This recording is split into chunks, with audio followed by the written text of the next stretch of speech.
Welcome to the Rich and Rob Show, everybody. We're an acquired taste if you're new here, so welcome aboard the channel, and we're happy you're here.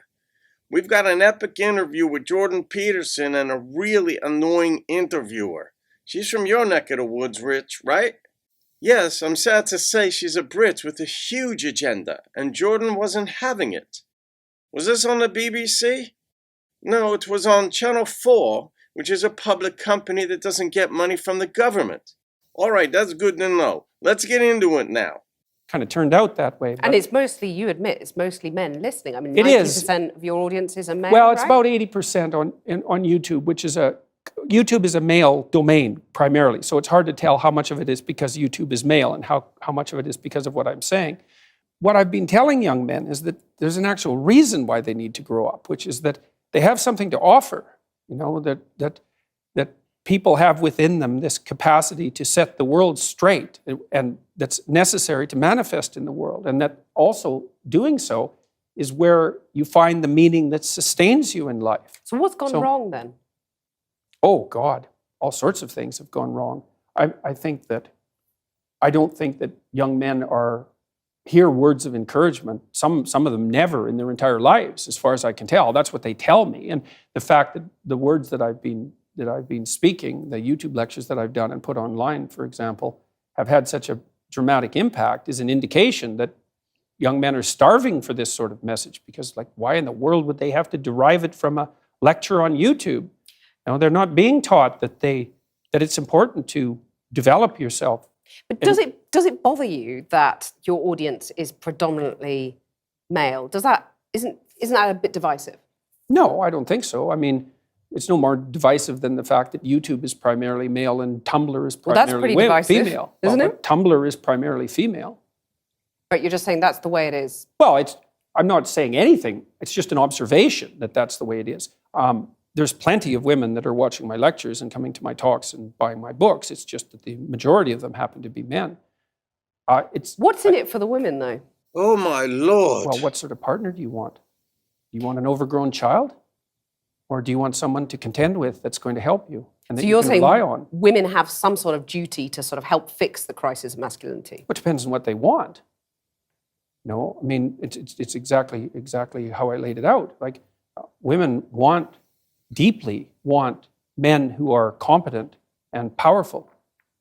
And I don't mean power in that they can exert tyrannical control over others. That's not power. That's just corruption. Power is competence. And why in the world would you not want a competent partner? Well, I know why, actually. You can't dominate a competent partner. So if you want domination, want to dominate, is that what you're saying? No, I'd say women who have had their relationships their relationships with men impaired, and who are afraid of such relationships, will settle for a weak partner because they can dominate them. But it's a suboptimal solution. Do you think that's what a lot of women are doing? I think there's a substantial minority of women who do that. And I think it's very bad for them. They're very unhappy. It's very bad for their partners, although the partners get the advantage of not having to take any responsibility. But what gives you the right to say that? I mean, maybe that's how women want their relationships, those women. I mean, you're making these vast generalizations. I'm a clinical psychologist. Right, so you're saying you've done your research and women are unhappy dominating men. I didn't say they were unhappy dominating men. I said it was a bad long-term solution. Okay, you said it was making them miserable. Thing. Yes, it is. And it depends on the time frame. I mean, there's intense pleasure in momentary domination. That's why people do it all the time. But it's no formula for a successful long-term relationship. That's reciprocal, right? Any long-term relationship is reciprocal, virtually by definition. So let me put a quote to you from the book, where you say there are whole disciplines in universities forthrightly hostile towards men. These are the areas of study dominated by the postmodern neo-Marxist claim that Western culture in particular is an oppressive structure created by white men to dominate and exclude women. But I want to put to you that here in the UK, for example, let's take that as an example, the gender pay gap stands at just over 9%. You've got women at the BBC recently saying that the broadcaster is illegally paying them less than men to do the same job. You've got only 7 women running the top FTSE 100 companies. Yeah. So it seems to a lot of women that they're still being dominated and excluded, to quote your words back to you. It does seem that way, but multivariate analysis of the pay gap indicate that it doesn't exist. But that's So just you not do, true, you- is it? That's I mean, that absolutely 9% pay gap, that's a gap between median hourly earnings Yeah. between men and women. But there's That multiple, exists. yeah, but there's multiple reasons for that. One of them is gender, but it's not the only reason. Like if you're a social scientist worth your salt, you never do a univariate analysis. Like you say, well, women in aggregate are paid less than men. Okay, well, then we break it down by age, we break it down by occupation, we break it down by interest, we break it down by personality. But you're saying basically it doesn't matter if women aren't getting to the top because that's what's skewing that gender pay gap, isn't it? You're saying, well, that's just a fact of I'm not life. saying Women it aren't doesn't necessarily matter. going to get to the top. No, I'm not saying it doesn't matter either. You're saying I'm it's a saying fact there are of life. multiple reasons for it. Yeah, but and that those aren't being reasons, taken into why account. should women put up with those reasons? Why should, Why should women be put up with it? content I'm not not saying to that get they to the should top? put up with it. I'm saying that the claim that the wage gap between men and women is only due to sex is wrong. And it is wrong. There's no doubt about that. The multivariate analysis have been done. So Well, I can give you an you keep example. on talking about Wait a second. multivariate analysis. Let me give you an but example. I'm saying that 9% pay gap exists. Yeah. That's a gap between men and women. I'm not saying why it exists, but it exists. Now, Yeah, but if you you're a have to say woman, why that it seems exists. pretty unfair. You have to say why it exists. But do you agree that it's unfair? If you're a woman, Not necessarily. and on average you're getting paid 9% less than a man, that's not fair, is it? It depends on why it's happening. Do you agree that you would be happy if that pay gap was eliminated completely? It Because would that's all depend. the radical feminists are saying. It would depend on how it was eradicated and how the disappearance of it was measured. And you're These saying things if you it's at can't- the you cost can't- of men, that's a problem. Oh, there's all sorts of things that it could be at the cost of. It could even be at the cost of women's own interests. So, Because they might not be happy if they get equal pay. no, because it might interfere with other things that are causing the pay gap that women are choosing to do. Like having children. Well, or choosing careers that actually happen to be paid less, which women do a lot of. But why shouldn't women have the right to choose not to have children or the right to choose those demanding careers? They do. They can. Yeah, that's fine. But you're saying that makes them unhappy, by and large. I'm saying that no, I'm not saying that. I actually haven't said that so far. in You're the saying program. it makes them miserable. No, I at the said that beginning. what was making them miserable was having weak partners. That makes them miserable. Right. I would say that many women around the age of, I would say between 28 and 32, have a career family crisis that they have to deal with. And I think that's partly because of the foreshortened time frame that women have to contend with. Like women have to get the major pieces of their life put together faster than men, which is also partly why men aren't under so much pressure to grow up. So because for the typical woman, she has to have her career and family in order pretty much by the time she's 35, because otherwise the options start to run out. And so that puts a tremendous amount of stress on women, especially at the end of their 20s. I think I take issue with the idea of the typical woman because, you know, all women are different. And that's what I want to just put another quote to you from the book. Well, You they're say, different in some ways and the same in others. okay, you say women become more vulnerable when they have children. Oh, And yes. you talked in one of your YouTube interviews about crazy harpy sisters. So, simple question. Is gender equality a myth in your view? Is that something that's just never going to happen? It depends on what you mean by equality. No, Being if treated you mean that fairly, men and women getting are the same opportunities? fairly, we could get to a point where people were treated fairly or more fairly. I mean, people are treated pretty fairly in Western culture already, but we could But they're improve really that. not, though, are they? I mean, otherwise, why depends would there only be 7 women running FTSE 100 companies in the UK? Why would there still be a pay gap, which we've Oh, well, discussed that's at easy. length? It's easy to Why are answer women that at the question. BBC saying that they're getting paid illegally less than men to do the same job? Well, let's- That's not fair, Well, is let's it? go to the first question. Those are complicated questions. Seven women, repeat that one. There's 7 only women running the top FTSE 100 companies in the UK. Well, the I mean, first that's not question fair. might be, why would you want to do that? Why would a man want to do it? I Well, mean, there's a lot of money. there's It's an interesting There's a job. certain You know? number of men, although not that many, who are perfectly willing to sacrifice virtually all of their life to the pursuit of a high-end career. So they'll work. These are men that are very intelligent. They're usually very, very conscientious. They're very driven. They're very high energy. They're very healthy. And they're willing to work 70 or 80 hours a week, nonstop, specialized at one thing to get to the top. So you're saying women are just more sensible. They don't want that because it's not a nice life. I'm saying that's part of it, definitely. And So I work So for... you don't think there are barriers in their way that prevent them getting to the top Oh, of there those are some companies? barriers, yeah, like men, for example. I mean, to get to the top of any organization is an incredibly competitive enterprise. And the men that you're competing with are simply not going to roll over and say, please take the position. So let me come back to my absolute question. all-out warfare. Is gender equality a myth? I don't know what you mean by the question. Men and women aren't the same, and they won't be the same. That doesn't mean they can't be treated fairly. Is gender equality desirable? If it means equality of outcome, then almost certainly it's undesirable. That's already been demonstrated in Scandinavia. Because in Scandinavia... What do you mean by that? Equality of outcome is undesirable?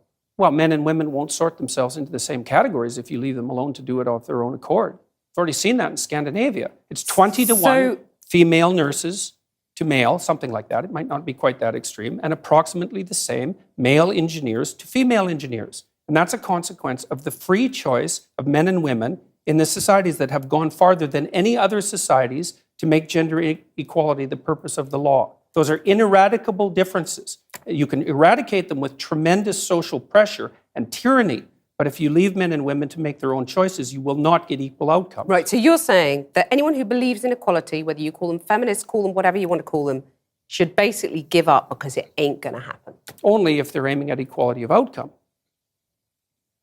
So you're saying give people equality of opportunity, that's fine. It's not only fine, it's eminently desirable for everyone, for individuals and for society. But still women aren't going to make it, that's what you're really saying. It depends on your measurement techniques. They're doing just fine in medicine. In fact, there are far more female physicians than there are male physicians.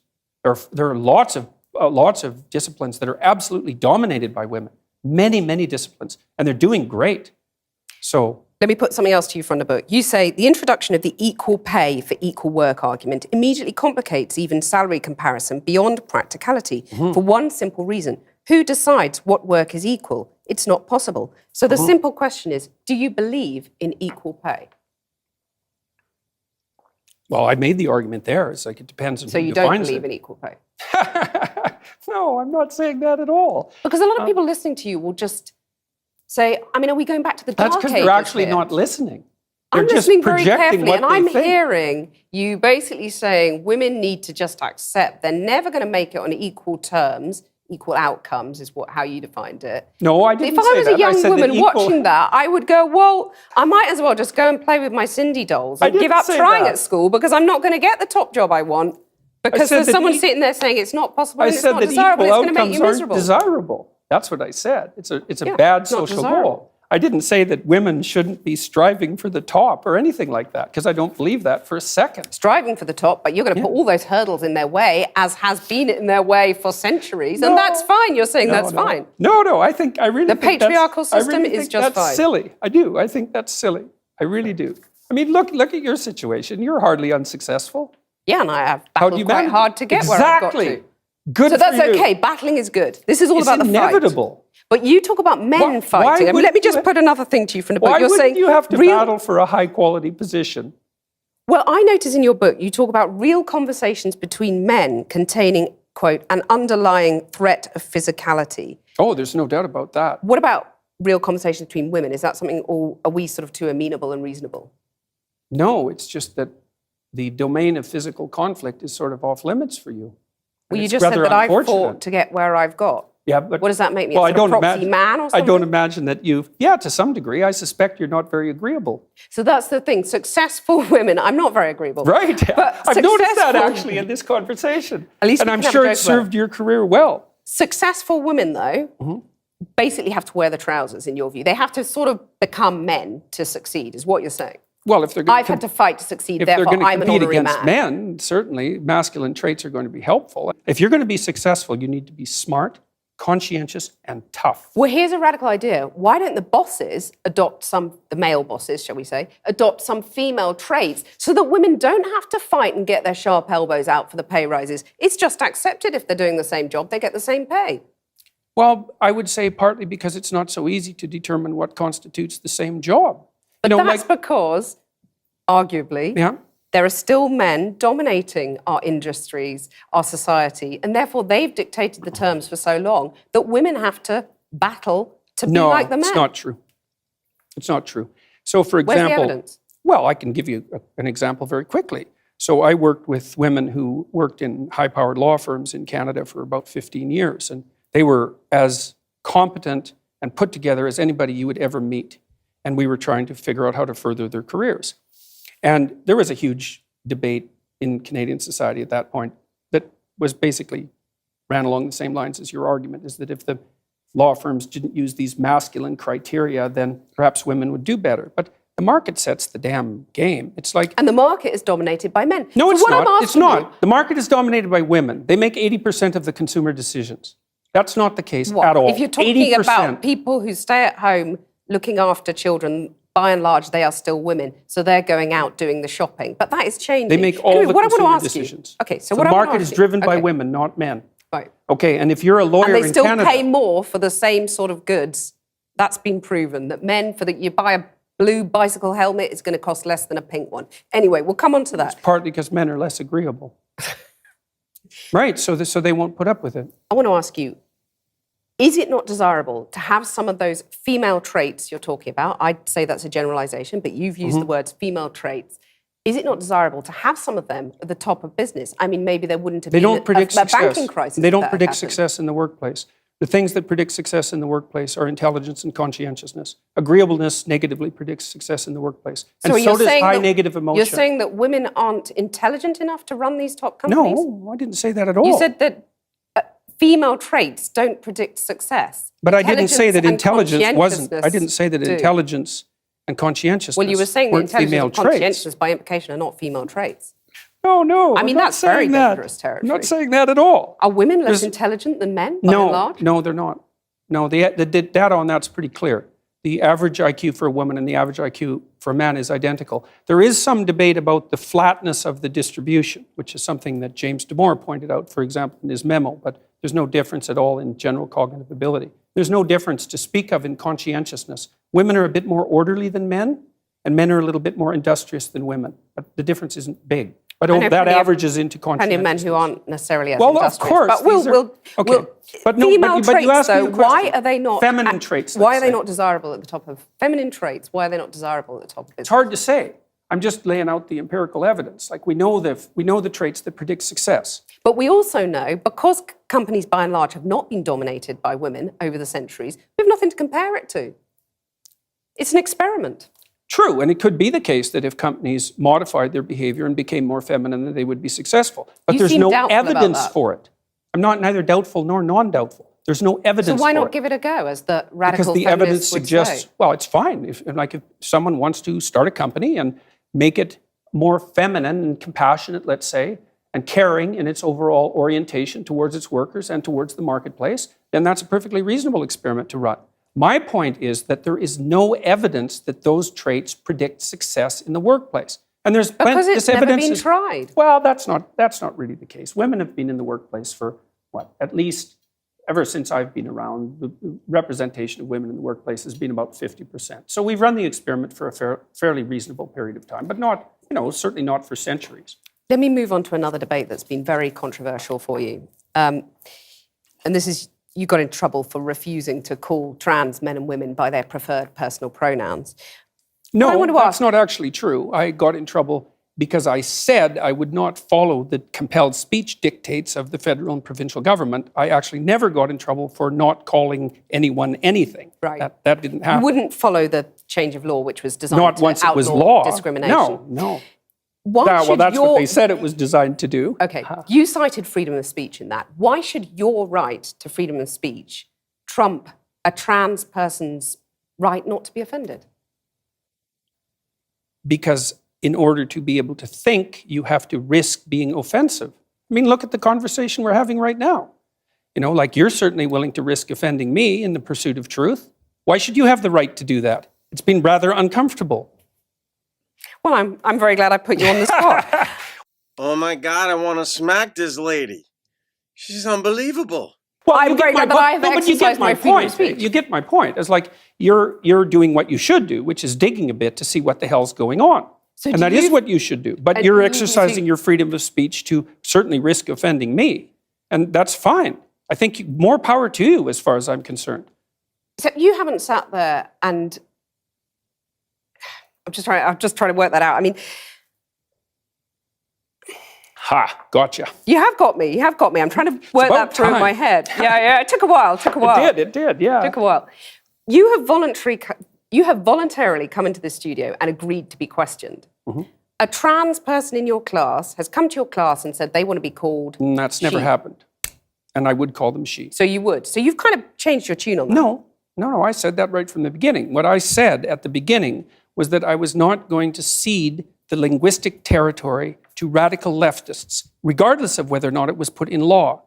That's what I said. And then the people who came after me said, oh, you must be transphobic and you'd mistreat a student in your class. It's like, I never mistreated a student in my class. I'm not transphobic, and that isn't what I said. How could anyone be so obtuse? This is just a shame. Isn't that Well, grossly only in the insensitive? broader context of my claims that radical leftist ideologues are authoritarian, Yes, which but they are. You're saying someone who's trying to work out their gender identity, who may well have struggled with that, had quite a No tough doubt time have over the struggled years. with it, yeah. You're comparing them with, Chairman Mao, who just the saw the activists. deaths of millions of people. Well, Just the even if the activists. activists, they're trans people too. They have a right to say these things. Yeah, but they don't have a Isn't it right to grossly speak for their whole insensitive community. to compare them to Chairman Mao? Or under Mao, millions of people died. Right. I mean, there's no comparison between That's- Mao and a trans activist, is there? Why not? Because trans activists aren't killing millions of people? The philosophy that's guiding their utterances is the same philosophy. The consequences are... Not yet. You're saying that trans activists No. could lead to the deaths of millions of people? What No, they're I'm doing- saying that the philosophy that drives their utterances is the same philosophy that already has driven us to the deaths of millions of people. Okay, tell us how that philosophy is in any way comparable. Sure, that's no problem. The first thing is that the philosophy presumes that group identity is paramount. That's the fundamental philosophy that drove the Soviet Union and Maoist China. And it's the fundamental philosophy of the left-wing activists. It's identity politics. It doesn't matter who you are as an individual. It matters who you are in terms of your group identity. You're just That's saying these murderous- things, though, to provoke, aren't you? I mean, Not you a are a bit. provocateur. I never say You're like anything- the alt-right that you hate to be compared to. You want to stir things up. I'm only a provocateur insofar as when I say what I believe to be true, it's provocative. I don't provoke. Maybe for You don't humor set out to now provoke. and then. I'm not interested in provoking. It's like in a chess game, right? There's lots of things that you can do, although you can't break the rules of the chess game and continue to play chess. And your biological nature is somewhat like that, is it sets the rules of the game, but within those rules you have a lot of leeway. But the idea but one thing we can't do is say that hierarchical organization is a consequence of the capitalist patriarchy. It's like, that's patently absurd. It's wrong. It's not a matter of opinion. It's seriously wrong. Aren't you just whipping people up into a state of anger and Not at all. divisions between men and women? You're stirring people up. You have any critics of you online get absolutely lambasted by your followers. You've And got to by call me, them off, haven't generally. you? Sorry, your critics get lambasted by you. I mean, If isn't they're that academics. irresponsible? Not at all. If an academic is going to come Okay. after me and tell me that I'm not qualified and that I don't know what I'm talking about, So like, you're it's not going to say seriously to your not the followers same. now, quit the abuse, quit the anger. Well, we'd need some substantial examples of the abuse and the anger before I could detail that question. There's a lot of it out there. Let's take a more general perspective on that. So I've had 25,000 letters since June, something like that, from people who told me that I've brought them back from the brink of destruction. And so I'm perfectly willing to put that up against the rather vague accusations that my followers are making the lives of people that I've targeted miserable. Jordan Peterson, thank you. Wow. Jordan maintained his cool for the most part, but he almost lost it a time or two because she wasn't listening. And she was putting words in his mouth that everybody could see he hadn't said. She just can't get out of her own ideological way. That's very well put, Rich. If people would only listen to each other, we would get to a place of civility. One can only hope. Well, that does it for today, everybody. Please subscribe. We'll see you on the next video and have a great day. Cheers!